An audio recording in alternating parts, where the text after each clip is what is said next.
Star Wars Episode 7, Shadows of the Past. Chapter 3, City of Masks. Smoke coils through the shattered landing pad.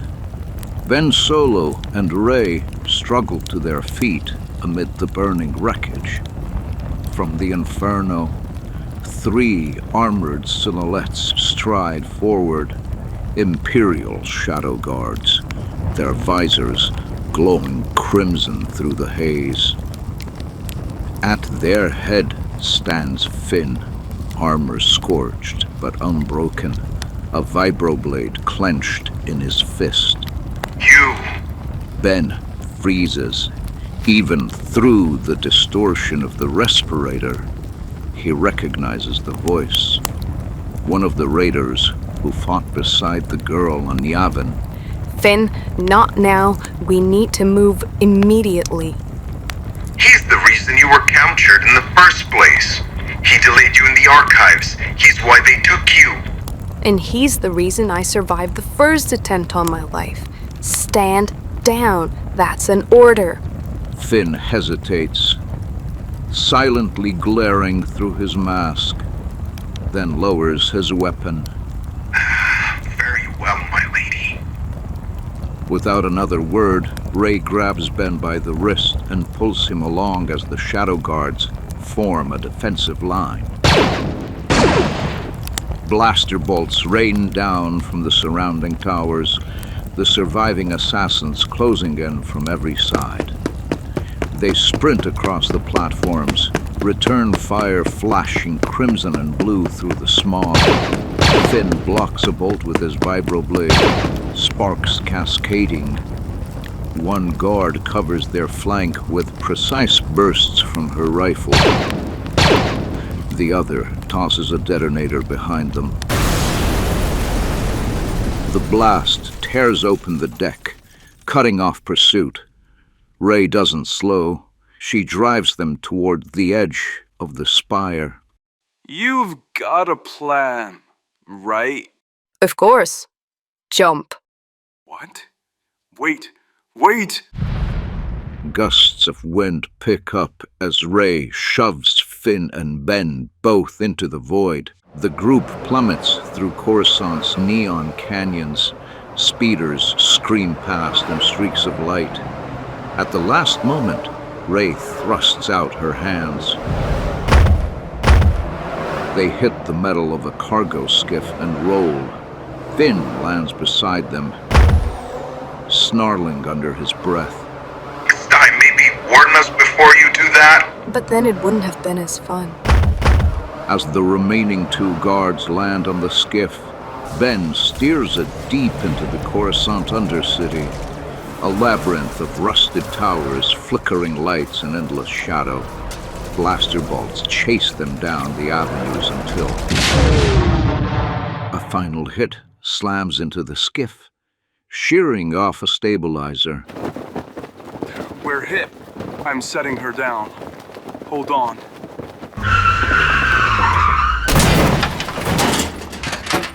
They slam to a halt against a rusted bulkhead.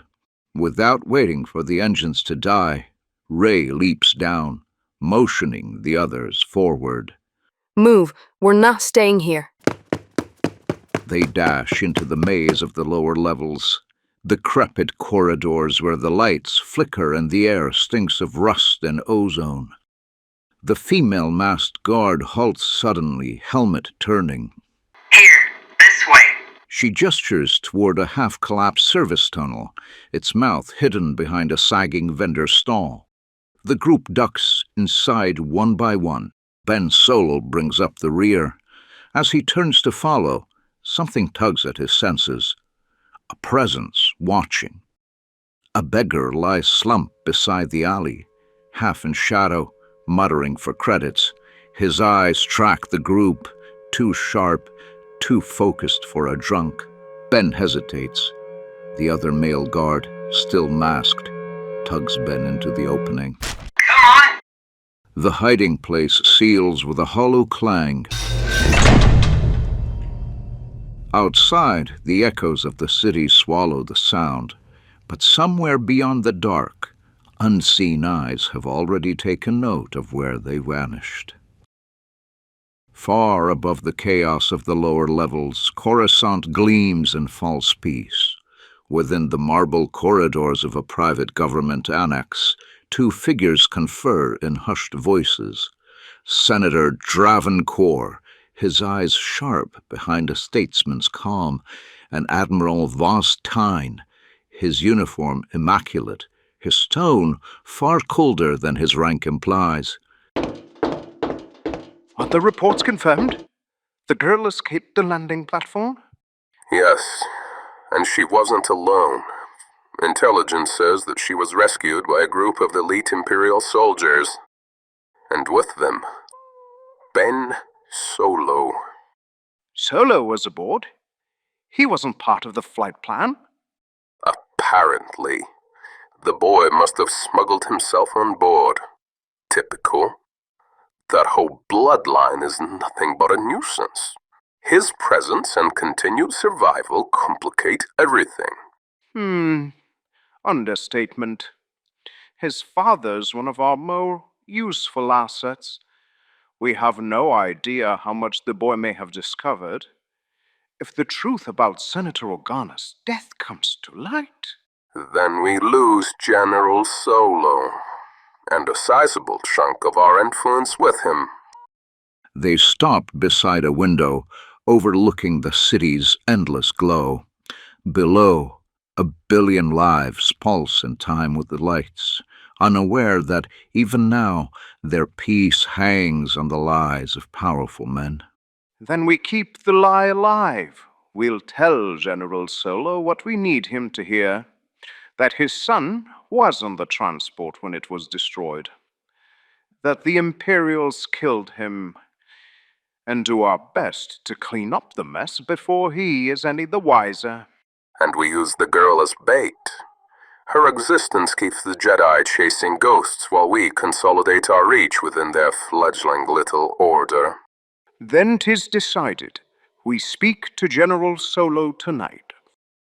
Moments later, the scene shifts to a secure briefing room. The lights are low, the air heavy. Across the table sits Han Solo, older now, his hair silvered at the temples, his jacket worn with years of war and loss. He looks tired and ready to be angry. General Solo, we came as soon as the investigation reports reached us. Skip the formalities, Admiral. What's the damage? General Solo, there is no easy way to say this. The prisoner transport from Yavin was intercepted by Imperial Shadow Guards at Ambush Point Beta. You let the girl get away? Why are you wasting my time instead of sending every available man we have after her? Your son was aboard the destroyed transport. Ben? He must have stowed away. The reports are clear. His biosignature was logged before departure. Han's face flies through a roller coaster of emotions, disbelief, then realization, sadness, and then quickly the indescribable fury of a widowed husband, now a grieving father. Put a bounty on their heads. 1 million credits apiece, dead or alive. I want every piece of low-life trash in Coruscant's underbelly chasing them down. That's a considerable sum. Let every hunter from here to Hut Space know the Shadow Guards don't walk away from this. As you wish, General. Han doesn't look back as he storms from the chamber, fury and grief echoing in every step. The doors seal behind him with a final hiss, as Tyne and Core look at each other, unable to contain their happiness. The fool Solo has just sealed his own son's fate. Time passes in the dark beneath Coruscant's towers. The noise of the city above has dulled to a heartbeat, steady, uncaring. Ben Solo moves quietly through the shadows of the hiding place, his boots barely scuffing the damp floor. Ahead, lit only by a flickering overhead light, he sees them, Rey and Finn, seated close together, their armor scuffed and soot-stained, Finn's helmet resting beside them. Finn's face is young and dark-skinned, his short black hair matted with sweat, his eyes soft with relief. Rey's gloved hand rests against his cheek as their foreheads touch, breathing the same exhausted air. I knew you'd find me. I don't know what I'd have done if I hadn't. You'd have been fine. You were always the better man. For a heartbeat, the chaos fades. In this moment, they're not soldiers or fugitives, just two survivors clinging to what little light they have. From across the chamber, Ben watches. Captivated by the moment and compounded by his earlier talk with Rey, he can't help but feel empathy. He doesn't realize how long he's been staring until another voice cuts through the silence. You ever heard of privacy, Jedi? I wasn't... Nah, I'll forget it. Amana leans back against the wall, dark eyes glinting in the low light. Her black hair falls loose over one shoulder, her tone sharp but not cruel. Across from her sits Jaren, a lean, red-haired man with a faint grin and a spark of mischief in his eyes. He tosses a small metal bolt from hand to hand as he watches Ben squirm. Careful, Amana. You might start preaching the Jedi Code at you. Something about peace, serenity, and absolutely no fun. I wasn't planning on it. Oh, look at that. A Jedi with a rebellious edge. To think I imagined you were all made in the same factory. Ignore him. He starts talking like that when he forgets I know how to aim.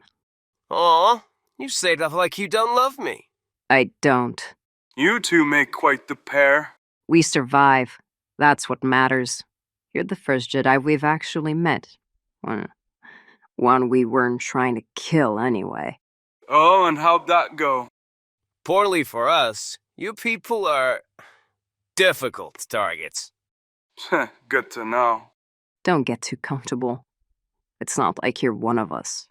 And I wasn't planning on becoming one. But right now, we're being chased by the same people. Then here's to our shared misery. They sit in uneasy silence for a moment longer, the tension softening by degrees.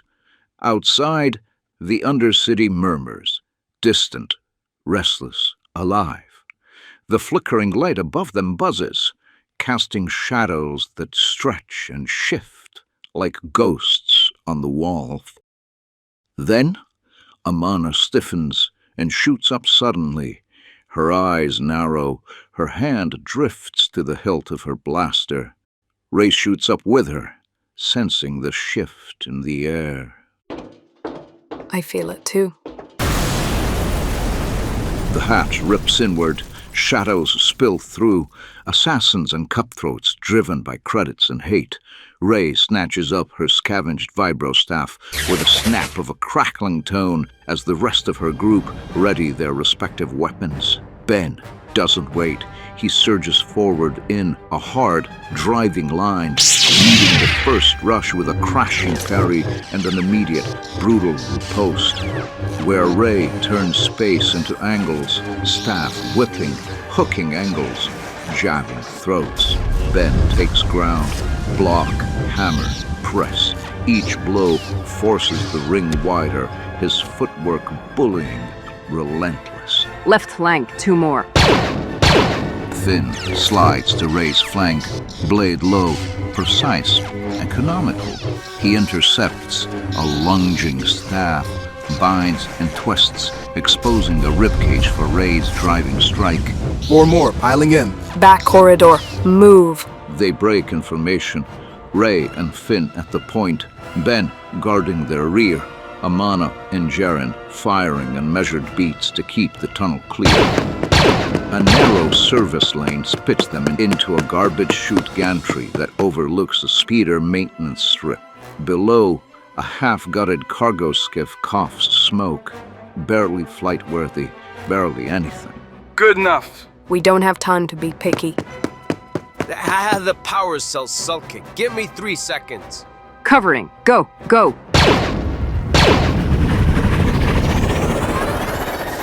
The cargo skiff heaves off the strip, skimming low through a canyon of rusted struts and neon steam.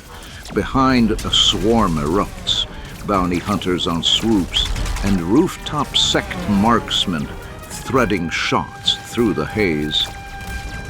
Ben leans into the chassis, steering with blunt certainty. Low bridge. Shortcut to the right. Hold! Sniper. High left. We seriously need to reassess your definition of a shortcut if we survive this. 2-1-R-6. Need to provide cover. Ray vaults to the rear of the skiff. No blaster, just her staff and nerve. She plants the humming tip into the strut of a closing swoop.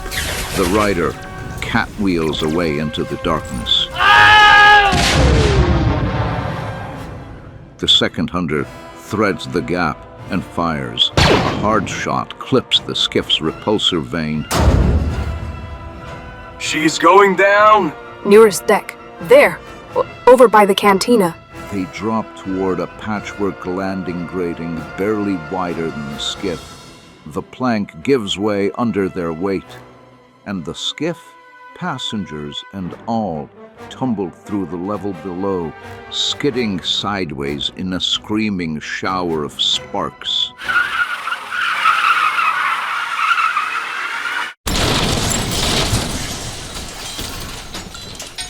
For a heartbeat, everything is smoke, penetrated by neon colors of the cantina and ringing ears. Footsteps gather on the catwalk above. More hunters closing in. Ben's head swims, ears ringing, vision blurred. The world tilts sideways, smoke, orange light, the stink of scorched metal. Somewhere in the haze, voices shout, weapons clatter, and then... Oi! Earlobe! Over here! Before the smoke clears! Through the grey mist, a figure waves from a narrow alley behind the wreck of a cantina. A man in a stained flight jacket, hair the color of sand after a storm, a week's stubble, and a grin that doesn't quite reach his eyes. And who's this guy now? Ah, mother blasted mercy. Are you lot dense? Move your shiny boots unless you'd rather leave your heads where you're laying. Blaster bolts hiss past as the smoke thins. Ray snaps a look to the others. No choice. They sprint to the alley, ducking through the flickering shadows after the stranger. The man palms a hidden control on the cantina's back wall. A narrow hatch grinds open. Beyond it, a cramped passage smelling of oil and dust. They pile through. The door seals behind them with a heavy clang. For a heartbeat, silence. 5 fugitives and 1 stranger catching their breath. Then, Ray raises her staff to the stranger's chin. You didn't answer the question. Who are you? And why would you help us? Oh, I'm just a fellow fugitive with a bleeding heart, love. You really expect us to believe that? Hey, look at the odds, mate. If I were you, one of me. If I were looking to collect that bounty, walking straight into your blades wouldn't be the brightest move now, would it? Then why help us at all? And wait, did you just say bounty? You lot haven't been looking at a hollow screen lately, have you? Here, educational material. A holographic wanted bulletin glows against the wall. The 4 Shadow Guards' armor displayed in stark red outlines. 1 million credits per head, dead or alive. Oh, well, that's just wonderful. As if the first wave of assassins weren't bad enough. Oh, you've hit the bloody lottery, my friends. Every scumbag from here to Hut Space is sniffing on your tail. That still doesn't explain why you'd risk yourself for us. Ah, Missy, you wound me. Didn't I just say it's me bleeding heart? Also, let's just say I may be a former business associate of one rail of the Hut's current favorite crime bosses here on Coruscant. And he's somewhat displeased with how our last little business arrangement ended up. So you're saying you've got your own bounty? Exactly. A price on me head, a few angry creditors, and as fortune would have it, one ship sitting in a hangar that can get us off this rock. Problem is, I can't reach it alone. So if we get you to your ship, you get us off-world. If you get me to me ship, and a small commission fee. Purely symbolic, of course. Ugh, smugglers. Guilty as charged. Arxiba's the name, and judging by your lack of rejection, I take it we have ourselves a deal. It'll be a pleasure doing business with you, love. In the flickering light of the hideout, a reluctant alliance is struck. The Jedi, the Shadow Guards, and a scoundrel who just might be their way out.